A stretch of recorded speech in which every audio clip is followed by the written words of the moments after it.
Hello everyone, welcome to a online solution. इस video में हम लोग क्लास 12th फिजिक्स का मोस्ट इंपॉर्टेंट ऑब्जेक्टिव क्वेश्चन देखने वाले हैं।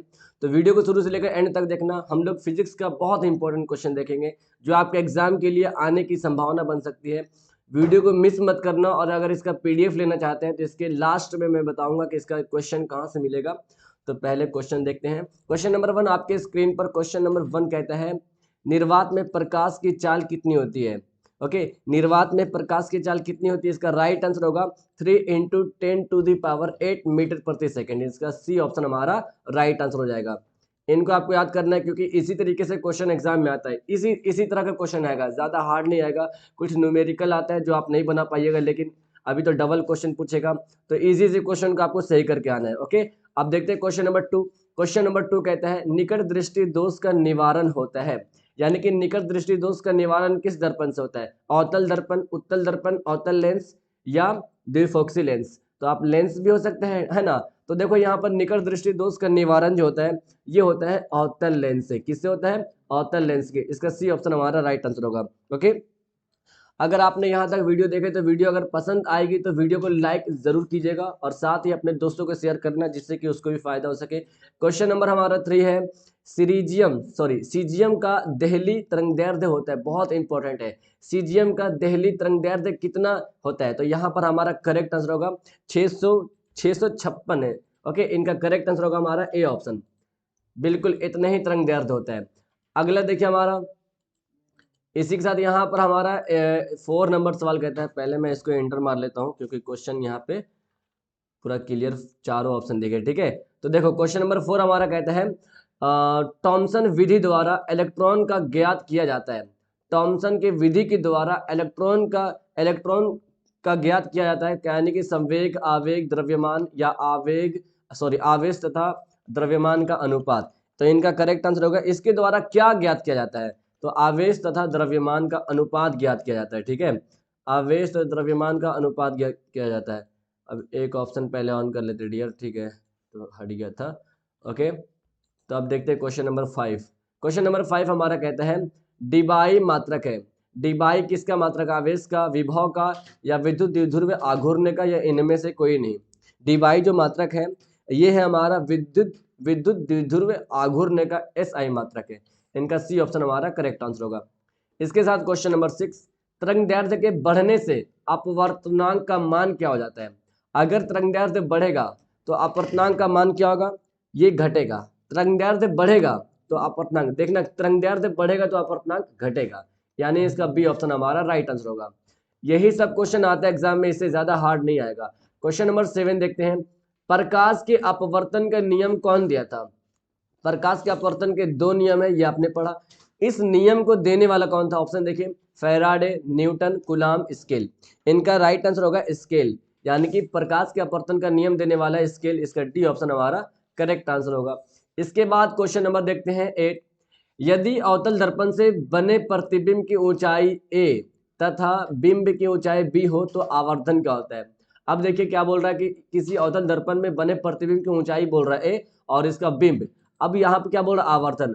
अब देखो यहाँ पे आवर्धन का फॉर्मूला होता है ना, बिंब प्रतिबिंब बटे बिंब। क्या होता है? प्रतिबिंब बटे बिंब।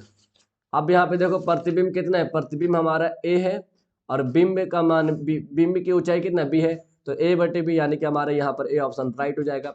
इसके बाद क्वेश्चन नंबर 9 देखते हैं, 1 माइक्रोफैराड बराबर क्या होता है। यानी कि 1 माइक्रोफैराड बराबर कितना माइक्रोफैराड होते हैं। तो यहाँ पर हमारा करेक्ट आंसर होगा 10⁻⁻⁶ 1 माइक्रोफैराड। ठीक है, याद रखिएगा ना। तो यहाँ पर हमारा करेक्ट आंसर होगा हमारा ऑप्शन नंबर ए। क्लियर। अगला क्वेश्चन देखते हैं। यहाँ पर 10 नंबर सवाल कहता है, n प्रकार के अर्धचालक में मुख्य धारावाहक होते हैं।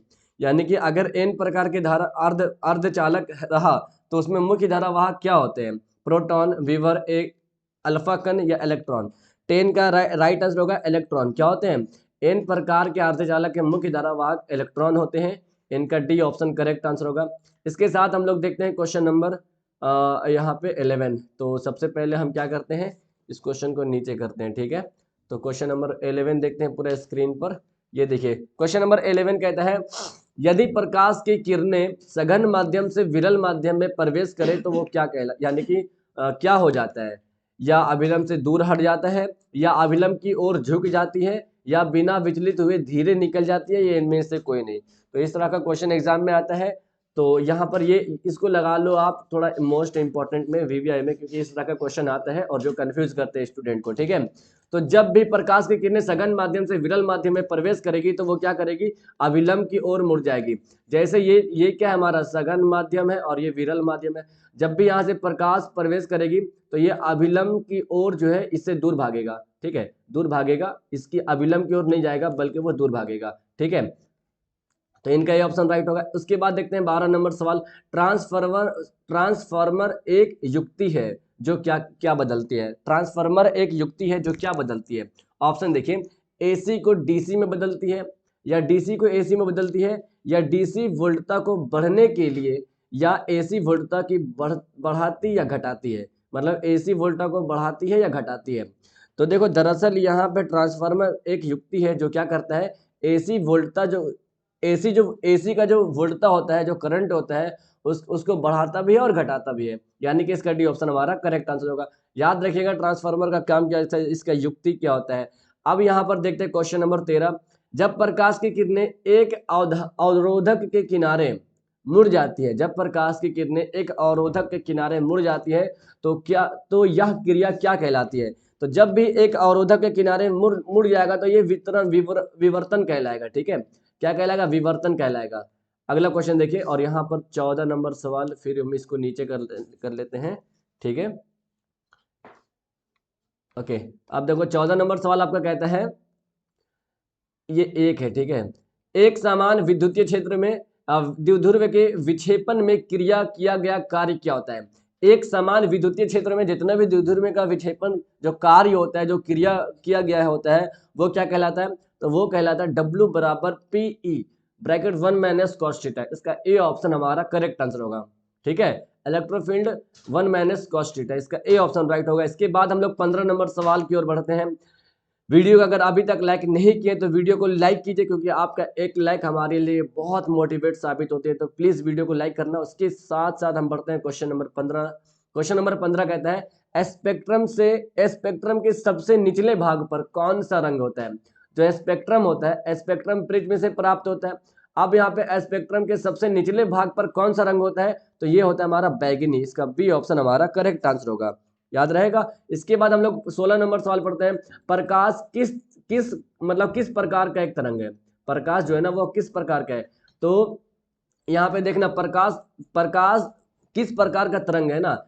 एक तरंग जो होता है वो अनुप्रस्थ तरंग भी होता है, और एक अनुप्रस्थ भी, एक अनुदैर्ध्य होता है। ठीक है, तो देखो प्रकाश में अगर पर आ जाए तो आप ऐसे याद कर लो कि प्रकाश जो है ना ये अनुप्रस्थ प्रकार का एक तरंग है, अनुप्रस्थ। ओके, इसका हमारा ये ऑप्शन राइट होगा। ओके, याद रखिएगा ना।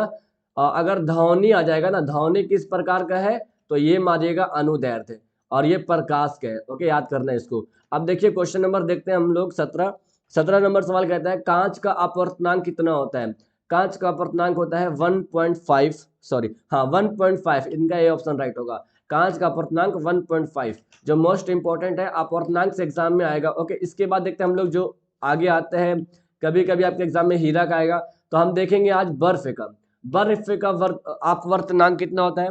तो बर्फ, ये देखो, ये जो दिख रहा है आपको, यही तो है हमारा हीरा का अपवर्तनांक। ठीक है, अब देखो बर्फ का अपवर्तनांक पूछ रहा, तो अगर हम बर्फ की बात करें तो 1.31 ये हमारा बर्फ का अपवर्तनांक है। इसका डी ऑप्शन हमारा राइट आंसर होगा। इसके बाद हम लोग देखते हैं 19 नंबर सवाल।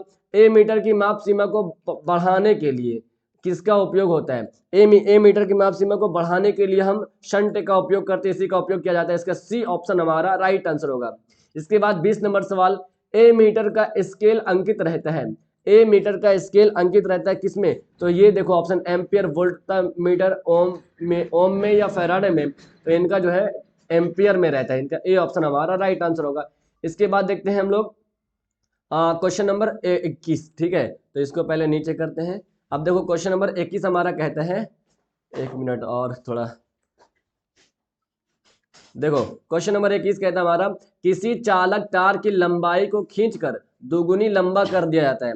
किसी भी चालक तार की जो लंबाई है ना उसको दुगुना खींच देना चाहिए, ठीक है। और जब उसकी लंबाई को दुगुना खींचेगा तो उसकी जो उसका जो दुगुना खींचेगा तो उसका जो तार की लंबाई होगा वो 4 गुना हो जाएगा, ठीक है। इनका सी ऑप्शन राइट होगा।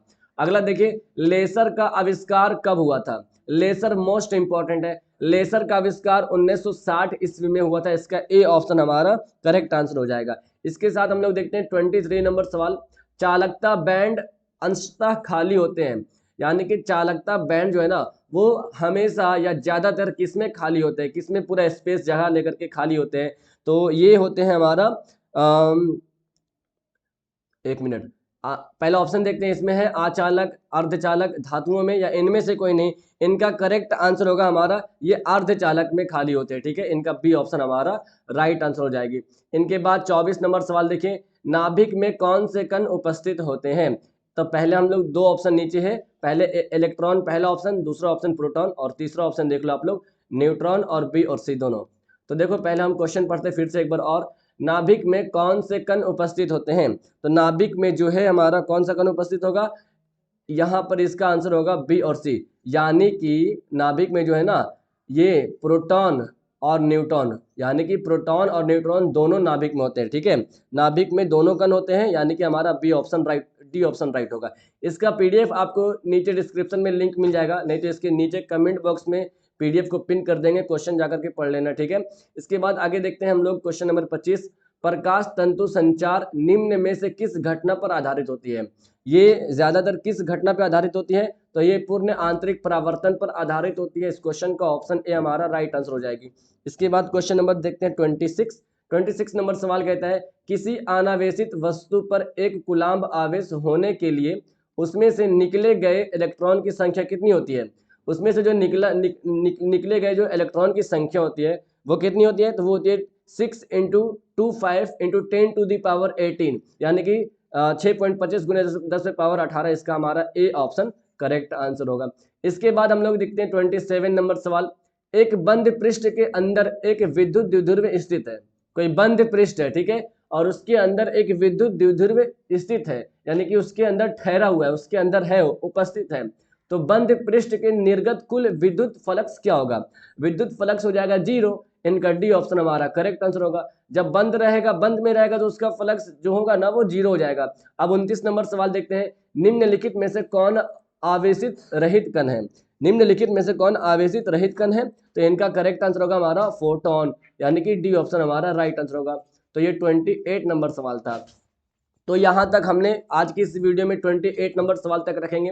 वीडियो अगर पसंद आए तो वीडियो को लाइक करना, और इसको एक बार जाकर कमेंट बॉक्स में चेक करो, क्वेश्चन का लिंक रहेगा, जा करके डाउनलोड कर लेना, और उसके बाद क्वेश्चन पढ़ना। अगर आप ग्रुप में जुड़ना चाहते हैं तो टेलीग्राम डाउनलोड कीजिए, उसमें सर्च कीजिए a online solution class 12 science group, तो उसमें पीडीएफ भेजा रहेगा, तो उसमें जाकर के देख लेना, ठीक है। मिलते हैं आपसे नेक्स्ट वीडियो में। Thank you, that's all.